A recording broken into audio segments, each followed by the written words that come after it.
Il existe un monde où l'angoisse fait partie du paysage. Un monde où chacun de vos pas vous entraîne toujours plus loin, dans la terreur et l'indicible. Un monde où les créatures les plus inimaginables et les psychopathes les plus cruels sévissent en toute liberté. Un monde où il n'y a aucune règle, aucune loi pour vous empêcher de plonger dans l'horreur la plus totale. Ce monde n'est pas si éloigné du nôtre, et il n'appartient qu'à vous d'en franchir les frontières. Alors si vous aimez avoir peur, n'hésitez plus. Franchissez le portail et venez écouter les histoires de l'autre monde. Entretien avec un tueur. Monsieur Davish, vous m'entendez? C'est votre psychiatre qui vous parle. Êtes-vous avec moi? L'homme sur la chaise relevait la tête lentement, les yeux embrumés comme sortant d'une longue nuit de sommeil, les yeux hagards, d'immenses poches sous les yeux. Le signe d'un manque flagrant de sommeil prolongé pour lequel il venait de faire défaut, l'espace d'un instant. Se rendant compte de ce fait, il sembla en proie à la panique, tentant de se débattre sur sa chaise, se questionnant sur sa présence au centre de cette pièce, les bras et les jambes sanglés sur celle-ci. La brume qui obscurcissait ses yeux quelques secondes auparavant commençait à se lever, lui donnant une vision peu à peu plus nette de la personne devant lui, assise de l'autre côté d'une grande table. Toujours en proie à une peur que lui seul semblait comprendre, il demanda en même temps qu'il tentait d'arracher vainement les sangles qui le maintenaient à la chaise. Qu'est-ce que c'est? Qui êtes-vous? Et pourquoi je suis ici? Monsieur Davish, calmez-vous. Ça ne sert à rien de vous débattre. Tout ce que vous gagnerez, ce sont des bleus supplémentaires à vos bras. L'homme fixa plus avant le regard de son interlocuteur. Un homme d'une trentaine d'années, portant des lunettes visiblement bien trop grandes pour lui, à en juger au nombre de fois où il les relevait sur son nez, pour ne pas qu'elles tombent sur la table. Vêtu d'un costume chic, tel qu'en ont les hommes d'affaires. Une cravate aux nœuds mal faits régnant au milieu d'une chemise d'un blanc immaculé, et ayant les mains posées sur un tas de documents disséminés sur la table les séparant de plusieurs centimètres. Finalement, comprenant que ces gestes ne lui permettraient en rien de se libérer de son carcan, Davish se calma, reprenant son souffle peu à peu. L'homme en face de lui reprit. Tout va bien, monsieur Davish? Je vais vous laisser récupérer quelques secondes. Ensuite, nous devrons discuter de votre présence ici et de ce dont vous vous souvenez concernant la nuit du 14 octobre dernier. Davish reprenait une respiration normale, tentant encore de comprendre les paroles de l'homme s'étant adressé à lui. De quoi parlait-il? Le 14 octobre? Il ne savait même pas quel jour il était en ce moment même. Et ce nom, Davish, ne signifiait rien pour lui. Il n'en avait pas le moindre souvenir. Seules quelques images flottaient dans son esprit. Des flashs, des silhouettes confuses qui ne parvenaient pas à définir. Une grande, semblant avoir de longs cheveux flottant derrière ce qui était vraisemblablement sa tête. Et deux plus petites, s'agglutinant à la première silhouette, donnant l'impression d'une peur immense. Même s'il ne pouvait pas les voir, il devinait aisément qu'elles regardaient dans sa direction. Était-ce lui l'objet de leur peur? Mais pourquoi? Qu'étaient ces silhouettes pour lui? Pourquoi avait-elle l'air en proie à la terreur en le regardant? Soudain, les silhouettes devinrent plus floues, disparates, avant de s'effacer complètement au sein de sa tête. Monsieur Davish, est-ce que vous pensez être capable de discuter avec moi maintenant? Davish ferma les yeux quelques secondes, les rouvrant, clignant de l'œil, tentant d'éclaircir un peu mieux sa vision. Il était maintenant redevenu complètement calme, et avec toute la lucidité nécessaire pour écouter l'homme au costume. Il ignorait ce qu'il faisait ici, attaché sur cette chaise, dans cet endroit. Et le meilleur moyen de le savoir semblait d'écouter l'homme au costume qui voulait engager la conversation avec lui. Il positionna sa tête bien droite, ainsi que son regard, et répondit. Ouais, je crois... Je ne suis pas sûr. Il marqua un temps d'arrêt, avant de demander. Dites-moi, qui êtes-vous? Et pourquoi je suis attaché sur cette chaise? Qu'est-ce que vous me voulez exactement? Je ne comprends rien. Je me rappelle pas comment je suis arrivé ici, ni pourquoi. L'homme croisa ses mains, tout en les laissant poser sur la table, et reprit la parole. Vous vous appelez Carson Davish, 44 ans, marié et père de 2 petites filles de 5 et 8 ans. Du moins, ça c'était votre situation avant il y a 2 semaines. Vous ne vous rappelez vraiment de rien de ce qui est arrivé, monsieur Davish? Pas même de vagues souvenirs de cette nuit? Davish avait beau se triturer la tête, il ne se rappelait de rien, dehors de ces silhouettes qui lui étaient apparues l'instant d'avant. Ce devait être la femme et les enfants dont l'homme lui parlait. Mais pourquoi ne voyait-il pas leur visage? Et pourquoi avait-il peur de lui? Leur avait-il fait du mal? Avait-il attenté à leur vie? Il cherchait une réponse, creusant toujours plus. Mais rien ne lui revenait, à part leur silhouette apeurée. Non, je ne me souviens de rien. Je ne vois que des silhouettes terrorisées. Elles semblent regarder vers moi comme si elles avaient peur de moi. Peur que je leur fasse du mal. L'homme en costume montra un petit sourire discret. C'est déjà un début, monsieur Davish. Je suis ici pour tenter de comprendre ce qui s'est passé. Pour quelles raisons vous avez commis les actes dont vous êtes accusé. Et pour lesquels, je ne vous le cache pas, vous risquez la peine capitale. Sauf si je peux prouver la folie passagère, expliquant la barbarie des meurtres dont vous êtes responsable envers votre famille. Davish regardait l'homme avec insistance, semblant peu à peu comprendre la raison de sa présence, même s'il ne se souvenait toujours pas de la moindre étincelle de souvenir. Des meurtres? Vous voulez dire que je les ai... L'homme l'interrompit avant qu'il finisse sa phrase. Tué. Tout à fait, monsieur Davish. Vous avez sauvagement assassiné sans la moindre raison apparente votre épouse et vos 2 petites filles avec une sauvagerie rarement vue. Le corps de votre épouse a été retrouvé démembré. Les morceaux ont été éparpillés dans toute la pièce. Certains ont même été... L'homme semblait avoir du mal à finir sa phrase, comme si cela le révulsait d'en parler. Ont été quoi, dites-moi? Je dois savoir. Quels que soient mes actes, dites-moi ce que j'ai fait. L'homme remit ses lunettes en place, remonta le nœud de sa cravate, puis reprit. Des parties ont été retrouvées partiellement dévorées. Des organes, un bras, et ses 2 yeux ont été arrachés. On les a retrouvés dans une marmite mijotant dans un bouillon, avec d'autres morceaux de corps. Des morceaux appartenant à vos filles. Leurs doigts, pour être précis. Tous leurs doigts ont été coupés, et versés dans cette marmite avec les yeux de votre épouse. Comme si vous vous prépariez à les manger à leur tour. Alors que Davish accusait le coup, les yeux pétrifiés d'horreur à l'énoncé de ses actes, l'homme continua le récit. Ce n'est pas tout. Le reste du corps de vos filles a été retrouvé dans diverses pièces de la maison. La tête de l'une d'entre elles était dans la cuvette des toilettes. Ses jambes suspendues au-dessus de la baignoire, dans la salle de bain. L'homme semblait presque suffoqué, s'arrêtant à nouveau pour énumérer les détails de la scène du crime, dont Davish était leur responsable. Monsieur Davish, il vaudrait mieux que je m'arrête là. Je pense que j'en ai déjà suffisamment dit pour que vous compreniez pour quelles raisons vous vous trouvez en ces lieux. Davish n'arrivait pas à croire ce qu'il venait d'entendre. Avait-il vraiment été l'auteur de cette horreur? Comment en était-il arrivé à perpétrer cette abomination envers sa famille? Cependant, même si cela le mettait au moins aussi mal à l'aise que l'homme en costume, il voulait en savoir plus. Inconsciemment, son besoin de savoir le lui réclamait. Je veux tout savoir. Ne m'épargnez rien, je vous en prie. Qu'ai-je fait d'autre? Donnez-moi tous les détails. Alors que Davish retenait ses larmes du mieux qu'il pouvait, l'homme accéda à sa demande, sortant un mouchoir d'une des poches de son costume, afin d'éponger la sueur qui perlait sur son front. Très bien, monsieur Davish, comme vous voulez. Même si je ne pense pas que savoir la suite soit très raisonnable. Observant Davish, comme pour lui demander de revenir sur sa décision de l'obliger à dicter le reste du massacre, et voyant dans le regard de celui-ci sa détermination à tout savoir, l'homme en costume continua. Je vois que vous ne reviendrez pas sur votre décision. Très bien. Je continue alors. L'homme se racla la gorge, comme pour se donner du courage, puis reprit. Le haut du corps d'une des filles a été retrouvé dans une des chambres, attaché sur un petit cheval de bois, avec l'intestin de votre autre fille. Celle-ci a été retrouvée pour sa part éventrée, les boyaux à l'air avec donc son intestin en moins, placardé sur l'un des murs de votre bibliothèque, sa tête accrochée à un lampadaire. Il y avait aussi des traces de morsures sur les bras, où il manquait des morceaux de chair, qui n'ont pas été retrouvés. On suppose que vous les avez... Davish continua la phrase.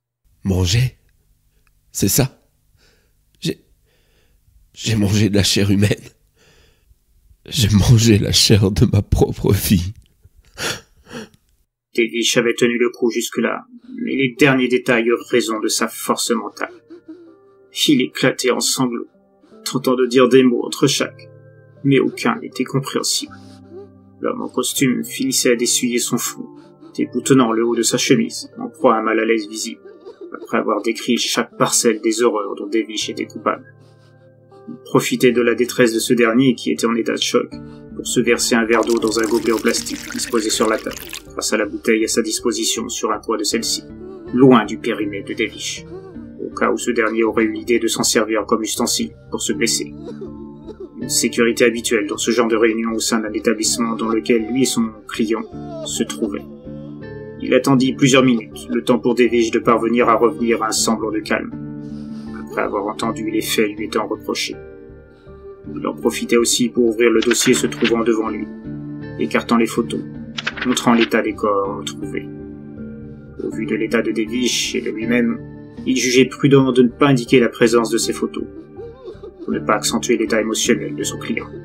Il continuait de feuilleter les rapports d'enquête de la police, ainsi que les différentes descriptions du service de morpho-analyse, parlant d'une substance étrange trouvée mélangée au sang de la deuxième fille, celle qui avait subi des morsures et avalements de chair. À l'heure qu'il était, les différents tests de la police scientifique n'avaient pas permis de déceler de quel produit il s'agissait. Il était possible que ce soit un stupéfiant ou un produit proche, auquel cas il pourrait s'agir de l'origine de la folie de Davish. Mais quelle enzyme ou toxine était capable de déclencher une telle bestialité, capable de faire régresser un homme au-dessus de tout reproche dans un état de transe proche d'un animal sauvage, et même plus que cela. En 15 ans de métier, jamais il n'avait vu un crime aussi abominable, dépassant tout ce qui était connu en psychiatrie moderne. Ça dépassait les limites même de la psyché humaine. C'était presque irréel. Comment Davish en était venu à avoir l'idée de disséminer les morceaux de corps partout dans la maison de cette façon? Contrairement à ce que pouvait laisser penser la première impression, il y avait une certaine logique dans la disposition des corps. Et il y avait autre chose qui l'avait troublé. Chaque partie des corps découpés, en dehors du contenu de la marmite, portait des numéros, gravés au couteau. Comme si Davish avait cherché à respecter une sorte de rituel bien défini. Ce qui était contraire à l'idée de dysfonctionnement passager du cerveau, suite à l'absorption supposée de stupéfiants. Si vraiment ce produit avait entraîné un tel dérèglement des capacités intellectuelles du cerveau, alors pourquoi ces numéros? Et pourquoi les avoir disposés dans les pièces de telle manière? Même les morceaux de corps de l'épouse de Davish avaient été placés à des endroits bien distincts. Le haut de la cheminée, la table du salon, le vaisselier, le sofa. Et ces numéros se suivaient dans l'ordre dans la pièce, traçant un trajet défini, dont le dernier morceau était le tronc de la deuxième fillette dans la bibliothèque, à l'étage, située à quelques mètres de la chambre de ces dernières, chacune ayant la leur. Pourquoi la chambre à côté de la leur avait été épargnée par cette piste? C'était comme si la bibliothèque avait été choisie, à défaut de pouvoir utiliser la deuxième chambre.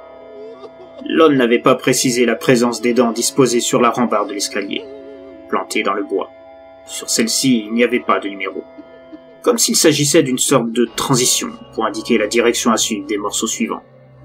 Dans le même ordre d'idées, les toilettes du bas n'avaient pas été utilisées pour ce jeu de pistes macabre, privilégiant celle du haut, située entre la chambre des parents sur la gauche du haut de l'escalier et celle des filles, placée plus sur la droite de l'étage. La bibliothèque, elle, étant située sur la partie en face d'une autre chambre, placée après celle des filles.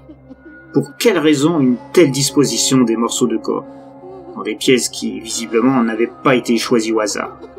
L'homme en était à ses interrogations quand Davish, ayant repris ses esprits, questionna alors l'homme au costume. « Dites-moi, est-ce que j'ai agi à la suite d'une soirée particulière, d'une dispute, de quelques événements particuliers qui aient pu me faire basculer dans la folie de cette façon ?» L'homme semblait surpris de cette question. À dire la vérité, monsieur Davish, je comptais sur vous pour m'éclairer sur ce point, justement. La police a enquêté auprès de vos voisins, vos proches, vos collègues de travail, histoire de savoir si vous aviez fait quelque chose d'inhabituel à votre quotidien, la journée précédant la nuit du massacre. Mais la seule chose de différent à vos habitudes a été l'achat de fleurs, sur le chemin menant de l'entreprise où vous travaillez à votre demeure. Et vous n'y êtes resté, suivant les dires du fleuriste, qu'une dizaine de minutes. Davish réfléchissait, essayant de comprendre, pendant que d'autres images semblaient se former dans sa tête à l'issue de la révélation de ce détail. Le fleuriste, oui. Je revois le magasin. Je me souviens de ce moment. Pourquoi je ne me souviens que de ça? Je lui ai demandé des fleurs spéciales pour un événement particulier, mais je ne sais plus lequel. L'homme sembla chercher dans les papiers disposés dans le dossier devant lui. Au bout de quelques secondes, il sortit un document. Un extrait d'état civil, relatant le jour du mariage du couple. Le 14 octobre, c'était l'anniversaire de votre mariage, monsieur Davish. Vous avez peut-être voulu fêter cet événement par un cadeau particulier. Davish revoyait d'autres images lui revenir en tête. Des flashs où il voyait du sang sur les murs. Des morceaux de corps arrachés par la seule force de ses bras. Il entendait les cris de terreur de sa femme, de ses filles. Leur silhouette s'affirmait plus. Les traits de leur visage devenaient plus distincts. Il se mit à crier, cette vision lui étant insupportable. L'homme n'osait pas intervenir, conscient que cette crise s'était déclenchée suite à ces petits détails qui semblaient insignifiants, mais ayant visiblement leur importance. Davish se reprenait peu à peu, les images dans sa tête s'estompant. Il s'adressait alors à son interlocuteur. « Excusez-moi pour ça. J'ai revu une partie de la scène du massacre. J'ai revu de quelle manière, comment j'ai pu démembrer ma femme, puis mes petites filles. » Davish était à nouveau en pleurs, abattu par la confirmation qu'il était bien le meurtrier abominable décrit plus tôt par l'homme en face de lui. Visage encore inondé de larmes, il reprit. « Le fleuriste, oui. Il m'a montré une fleur très rare. Il venait de la recevoir le matin même. Je me rappelle avoir été comme attiré par elle. Je ressentis comme un besoin de l'acheter. » L'homme demandait. « Une fleur? Quelle fleur était-ce » Davish creusait plus avant dans ses souvenirs. Elle était bleue. Bleue avec des sortes de petits bourgeons minuscules sous la corolle. C'était la première fois que je voyais une fleur de ce type. Quand j'ai demandé au fleuriste le nom de sa variété, il m'a répondu qu'il n'en savait rien. Il l'avait reçue en même temps que sa commande le matin même, mais il n'avait rien commandé de tel. Pour lui, ça devait être une erreur de son fournisseur. Comme c'était la seule dans le lot, il s'est dit que ça ne servait à rien de faire une réclamation, d'autant qu'elle ne figurait même pas sur le bon de livraison. L'homme, entendant cela, se disait qu'il tenait peut-être une piste plus que sérieuse. Il avait entendu parler des particularités de certaines fleurs, dont le pollen avait le même effet hallucinogène que certaines drogues. Dites-moi, monsieur Davish, vous souvenez-vous si le fleuriste vous a dit de quel pays provenait sa commande? Une région particulière? Davish réfléchissait encore. D'une région près de l'Amazonie, je crois. Je me rappelle plus vraiment le nom. C'était un nom assez complexe, même le fleuriste avait du mal à le dire. Son fournisseur était en lien avec une tribu vivant dans un coin très peu exploré, avec qui il était en contact via un de ses employés venant de là-bas. Beaucoup de fleurs viennent de cet endroit, car elles sont très demandées à cause de leurs vertus médicinales, d'après ce que je me souviens. Enfin, tout me revient petit à petit. Je ne sais pas comment l'expliquer. L'homme griffonnait quelques mots sur son carnet, avant de reprendre. Sans doute les effets du pollen de cette fleur qui ont dû s'estomper, monsieur Davish. Vous souvenez-vous avoir respiré son parfum, ou vu une sorte de poussière s'en dégager? Entendant cela, d'autres images revinrent en tête à Davish. Il se revoyait sortir la fleur de son emballage, l'offrir à son épouse, qui lui souriait, embrassant pour le remercier d'avoir pensé à leur anniversaire de mariage. Il revoyait ses filles, voyant la fleur, se disputant pour aller chercher un vase pour la mettre dedans. Pour y mettre fin, il revoyait son épouse prendre un grand vase vide, placé au-dessus d'un meuble. Puis elle demandait à ses deux filles de le remplir d'eau, pendant que Davish finissait de développer le papier dans lequel la fleur était placée. Il y eut une sorte de petit bruit en la prenant, comme celui d'un désodorisant quand on l'actionne pour diffuser le produit à l'intérieur. Il avait accidentellement appuyé sur un des bourgeons situés sous la corolle de la fleur. Une sorte de fumée légère, bleutée et verte en était sortie. Il l'avait respirée. Cela l'avait fait éternuer, faisant rire son épouse et ses filles, qui revenaient, mettant le vase sur la table. Puis, plus tard, il avait ressenti de forts maux de tête, de plus en plus importants. Il avait beau prendre de l'aspirine, ça ne servait à rien. Il devenait plus irritable, élevant la voix, faisant tomber le vase où se trouvait la fleur. Il la prenait à pleine main, écrasant les autres bourgeons, faisant libérer encore plus de cette poussière qu'il respirait à plein poumon. Ses yeux se remplissaient de sang après ça. Ses veines de ses bras et de son cou devenaient apparentes. Il hurlait auprès de son épouse, lui disant que c'était sa faute, qu'elle l'avait énervé. Il la revoyait apeurée, ses deux filles collées à elle, demandant pourquoi papa était en colère. Ses bras gonflaient, comme soumis à une sorte de mutation, sans doute un effet de la toxine de la plante absorbée en très grande quantité. Ses veines passaient au noir, un noir opaque. Ses yeux devenaient vitreux. Il s'approchait de sa femme, faisant tomber au sol l'une de ses filles. Celle-ci se mettait à pleurer. Il lui criait de la fermer, le visage menaçant. Sa femme lui demandait d'arrêter, lui demandant pourquoi il agissait comme ça, que s'il continuait, elle lui demanderait de sortir se calmer dehors. Ça l'avait énervé encore plus. Il avait frappé sa femme, très violemment. Elle était tombée en arrière, se tapant le dos sur la table de la cuisine, avant de se retrouver au sol, en entraînant sa deuxième fille avec elle. Sa femme criait encore d'arrêter. Ses deux filles pleuraient. Les cris lui avaient fait encore plus mal au crâne. Il avait attrapé le bras de sa femme, tirant dessus, l'arrachant comme s'il ne s'était agi que d'un morceau de papier. Le sang giclait à profusion, se déversant sur ses filles qui criaient encore plus, pendant que sa femme hurlait de douleur, mettant son autre main sur le moignon qui se trouvait à la place de son bras arraché. Il avait soulevé l'une de ses filles du sol, la tenant par le cou, serrant de plus en plus fort, à tel point que sa tête se détachait, laissant tomber le reste du corps au sol. Sa femme devenait hystérique, pendant que son autre fille courait vers l'escalier, vers l'étage, espérant pouvoir s'y réfugier. Il s'approchait de sa femme, serrant son cou à son tour. Pour sa première fille, il la décapita à force d'user de la force de ses mains autour de son cou. La tête tombait à terre. Pris d'une folie meurtrière, il se mit à arracher l'autre bras de sa femme, puis ses jambes, ses yeux, mettant ces derniers dans une de ses poches, sans trop en connaître la raison. Puis il s'en prit au corps de sa petite fille décapitée, arrachant ses deux jambes, avant de s'emparer d'une pince dans un tiroir, arrachant plusieurs de ses dents ainsi qu'à sa femme, dont la tête gisait toujours au sol. Il prit alors les morceaux du corps arrachés de sa femme, les plaçant sur les meubles de la pièce, traçant des numéros sur les morceaux avec son canif qu'il portait toujours sur lui. Il agrippait les jambes arrachées à sa fille au-dessus de la baignoire de la salle de bain, située à côté de l'escalier. Il se dirigeait ensuite vers cet escalier, le haut du corps de sa fille sur son épaule gauche, sa tête dans sa main gauche, les dents prélevées précédemment dans sa main droite. Il les plantait dans le bois de la rambarde tout en montant l'escalier lentement. Arrivé en haut, il se dirigeait vers les toilettes en face de lui, situées entre la chambre des parents et celle des filles, et y jetait la tête de sa fille dans la cuvette. Puis il marchait vers la chambre de ses filles. Derrière la porte, sa deuxième fille, celle qui était parvenue à s'échapper, criait de la laisser tranquille, qu'il était un méchant papa et qu'elle le détestait. Pour toute réponse, Devish défonçait la porte d'un coup de pied. Pendant que sa fille, acculée contre un mur, criait à tout rompre, il posait le tronc de son autre fille sur le lit, se dirigeant vers son enfant, qui hurlait le plus belle. Il se penchait vers elle et d'un seul coup lui fit subir la même chose qu'à sa sœur, la soulevant par le cou, serrant, jusqu'à ce que sa tête soit séparée du reste du corps.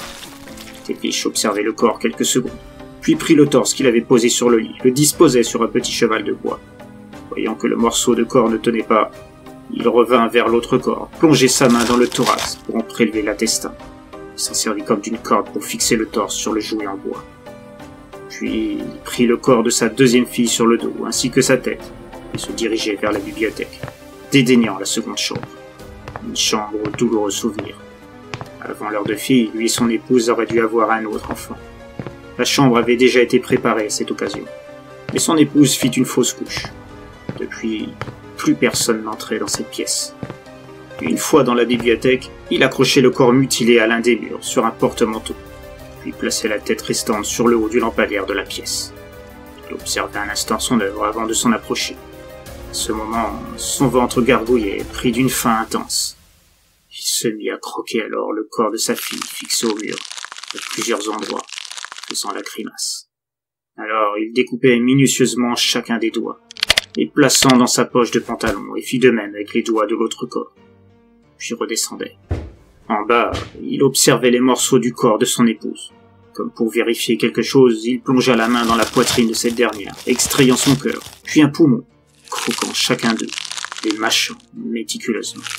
Puis fit de même sur un bras, semblant y trouver meilleur goût que le membre de sa fille.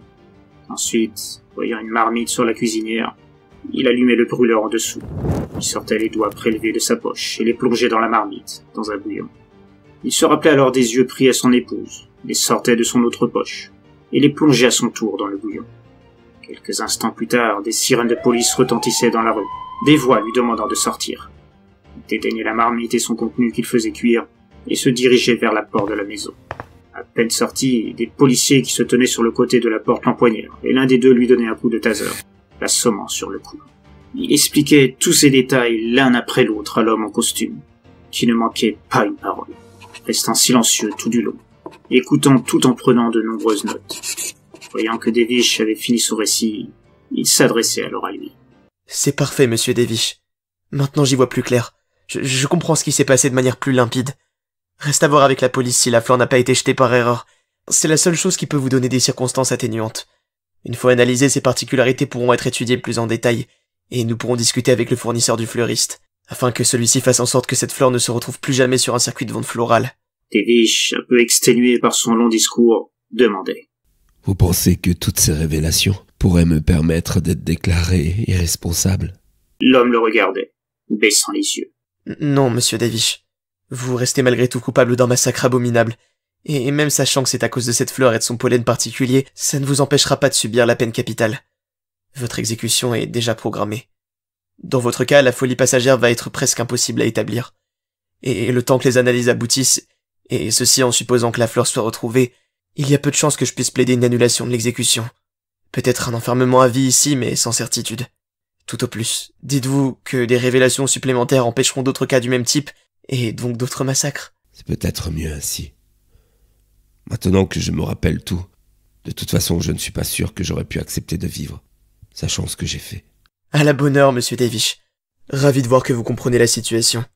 Néanmoins, je vais faire tout ce qui est en mon pouvoir pour utiliser les informations fournies et vous permettre de retarder votre exécution. C'est le mieux que je puisse faire, à mon avis. Davish fermait les yeux un instant, puis les rouvrait, et répondait. Ne vous donnez pas cette peine. Je mérite 1000 fois de mourir, et le plus vite sera le mieux. Cela m'évitera de souffrir dans ma tête plus longtemps. L'homme hochait la tête en signe d'acceptation, puis refermant le dossier devant lui, signifiait à Davish son départ. De l'autre côté de la porte où se situait cet échange, deux gardes discutaient entre eux. Alors, c'est lui qui va être exécuté en cross-main? C'est bien le boucher qui a massacré toute sa famille. Ouais, c'est bien lui. Un vrai malade. Personne ne sait pourquoi il a fait ça. Purée. J'arrive pas à croire comment on peut en arriver à tuer sa femme et ses gosses de manière aussi horrible. Comme une bête sauvage. Gay carré, il y en a partout. Regarde-le en plus, il parle tout seul.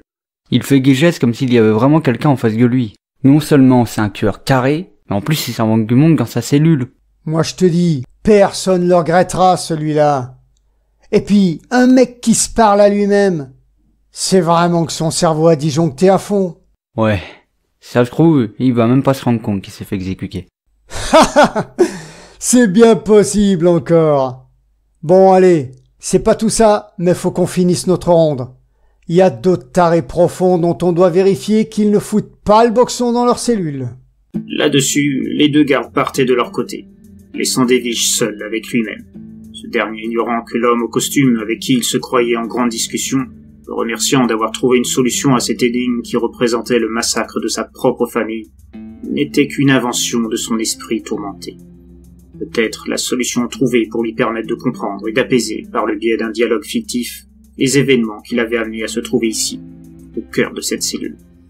Et personne d'autre que lui ne saurait qu'il existe une fleur capable de transformer un homme en une véritable machine à tuer sans la moindre pitié, et sans équivalent en termes de puissance destructrice.